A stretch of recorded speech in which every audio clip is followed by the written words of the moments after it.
Mesdames, Messieurs, les ministres, Mesdames, Messieurs, en cet instant, à la fois solennel et bien sûr émouvant, je mesure l'honneur qui m'est fait de pouvoir servir la République à la tête de ce grand ministère républicain. Et vous me permettrez évidemment de remercier ceux qui en sont à l'origine, le Premier ministre Michel Barnier et le Président de la République. Monsieur le ministre, cher Gérard, je voudrais, et au nom de ceux qui m'accompagnent, Nicolas Daragon et puis Othman Nasri, je voudrais ici, au milieu de vos troupes, vous dire un merci, vous remercier pour l'engagement qui a été le vôtre pendant 4 longues années. Je dis 4 longues années parce que je sais qu'ici les heures à Beauvau comptent peut-être double, voire même peut-être triple. Pendant ces 4 années, vous avez eu bien des crises à surmonter et bien des défis à relever. Le dernier, qui a été aussi un succès, a été la sécurisation des Jeux Olympiques. Et à chaque fois, vous l'avez fait avec l'énergie qu'on vous connaît, mais aussi l'attachement qu'on vous reconnaît. Je veux parler de l'attachement à ces hommes et à ces femmes qui servent la République au quotidien, et parfois même au péril de leur vie. Face aux violences des uns, mais aussi face aux outrances des autres, vous n'avez jamais fait mieux. Vous avez toujours vaillamment défendu l'honneur de nos forces de l'ordre. Cette ligne, elle sera la mienne. Je n'en dévierai pas. Et précisément, je veux en cet instant m'adresser à tous les personnels de ce grand ministère de l'Intérieur.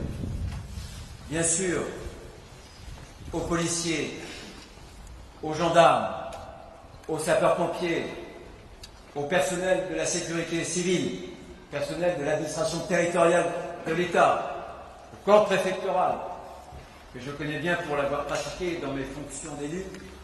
J'ai d'ailleurs toujours considéré que c'était un vrai métier, un vrai métier. Je veux leur dire 2 choses. La première, c'est qu'ils doivent être fiers. Ils doivent être fiers, vous l'avez dit il y a quelques instants, parce que les Français les estiment. Les Français vous respectent. Les Français vous aiment. Ne doutez pas. Et si parfois le découragement vous guette, rassurez-vous en vous disant que les Français, à une très grande majorité, vous soutiennent. Et puis, je veux aussi vous dire que, pour vous, je ne lâcherai rien, je ne céderai jamais rien. Je ne laisserai passer et je ne tolérerai aucune offense, aucune atteinte, bien sûr physique, c'est une telle évidence. Mais pas plus pour les atteintes verbales. Et je le dis ici, et j'espère qu'avec ce micro, et grâce à ce micro, mes propos iront d'écho en écho jusqu'aux oreilles qui sont concernées, parce que je vais vous dire, oui, honte.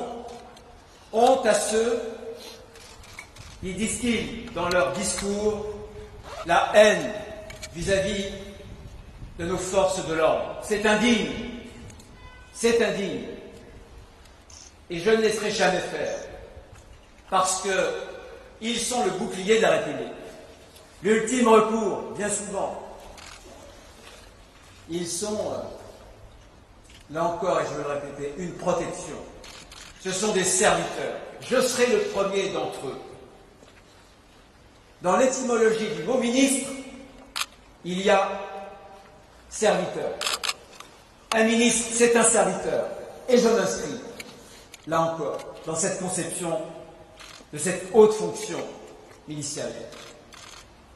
Et puis, au moment où je prends ces fonctions, je veux dire dans quel état d'esprit je le fais. Je le fais dans cet esprit de vérité qui anime ce nouveau gouvernement, et singulièrement qui anime le chef du gouvernement, Michel Barnier. Vérité que l'on doit aux Français, vérité que l'on doit à chaque Français. Vérité sur la réalité des violences. Ça n'est pas un vague sentiment d'insécurité. Ce sont des chiffres, des statistiques inquiétantes. Mais il y a pire, il y a plus. Parce que derrière la froideur de ces chiffres, de ces statistiques, il y a des corps brisés, il y a des existences mutilées, il y a des vies volées. Tant de victimes, oui, tant de victimes dont les noms se perdent dans une chronique banale, une barbarie devenue presque quotidienne. Eh bien, à ces victimes anonymes, pour la plupart, la République doit la fermeté.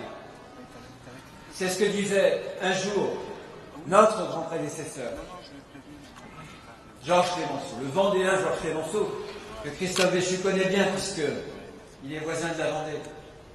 Georges Clemenceau qui avait coutume de dire « Le pouvoir doit la fermeté contre ceux qui troublent l'ordre public, parce que sinon, il est le complice de leur désordre. » Alors oui, tous ensemble, nous devons avoir le courage de la fermeté, le courage d'une juste fermeté. Pour le collégien tabassé, pour la jeune fille violée, pour la veuve du gendarme endeuillée, pour nos compatriotes qui, à raison de leurs origines, de leur couleur de peau, de leurs croyances, sont menacés. Je parle et je pense tout particulièrement à nos compatriotes juifs. Nous ne devons rien, absolument rien, laisser passer. Et puis, cet esprit de vérité, qui sera le nôtre, qui sera le mien, c'est aussi une exigence démocratique. Parce que si nous sommes ici ce matin, c'est parce qu'il y a eu, il y a un peu plus de 2 mois, des élections législatives, et que nous sommes en démocratie. Dans une démocratie, la première chose, c'est d'écouter ce que nous dit le peuple souverain. Que nous a dit le peuple souverain? Et notamment au premier tour de ces élections législatives. Il nous a envoyé un message que nous devons entendre, et comme l'a dit le Premier ministre, sans aucun sectarisme. Chaque électeur vaut le même poids démocratique. Ce message, il est clair. Les Français veulent plus d'ordre, d'ordre dans la rue, d'ordre aux frontières. Et cette demande, elle ne nous vient pas des Français de droite ou de gauche, elle nous vient de l'immense majorité des Français. Et elle nous vient d'abord, oui bien sûr, cette dimension sociale, j'y reviens, cher Gérald, elle nous vient d'abord des Français les plus modestes, de celles et ceux qui n'ont pas les moyens de se protéger des conséquences terribles de tous ces désordres, parce qu'ils n'ont pas assez d'argent pour mettre leurs enfants dans les bonnes écoles, parce qu'ils n'ont pas assez de moyens pour mettre leur famille dans les beaux quartiers. C'est pour eux que l'on se bat. Alors bien sûr, on me dit, mais pas de majorité à l'Assemblée nationale. Bien sûr, une Assemblée nationale archipélisée. Quelle politique pouvons-nous faire? Eh bien, la politique que nous ferons, c'est la politique du peuple souverain. C'est la politique de la majorité, comme disait le général de Gaulle, la politique de la majorité nationale. C'est ce qui nous donne une légitimité pour agir, quelles que soient les circonstances politiques. La politique de la majorité nationale, avec 3 priorités, vous les retiendrez facilement. La première, rétablir l'ordre. La deuxième, rétablir l'ordre. La troisième, rétablir l'ordre. Parce que je crois à l'ordre. L'ordre comme condition de la liberté. Quand il n'y a pas d'ordre, c'est la liberté d'abord qui est menacée. Je crois à l'ordre comme la condition de l'égalité. La loi du plus fort s'exerce contre le plus faible. Je crois à l'ordre comme la condition de la fraternité, comme une possibilité de la concorde civile. Alors bien sûr, pour conclure, pour terminer, tout ne va pas se faire d'un coup de baguette magique. Jamais je ne raconterai l'histoire aux Français parce que la pente à remonter est rude et ce sera dur. Ça ne peut pas se faire d'un claquement de doigts. Ça ne peut pas se faire non plus à coups de menton. Il faudra de la persévérance, du professionnalisme, de la constance aussi. Mais il faudra, évidemment, bien sûr, du dialogue, une force de conviction pour convaincre. Il faudra du respect de chacun, pour que, animés par l'intérêt supérieur de la nation, nous puissions nous rassembler sur un seul objectif, dont tu as parlé, Gérard, il y a quelques instants.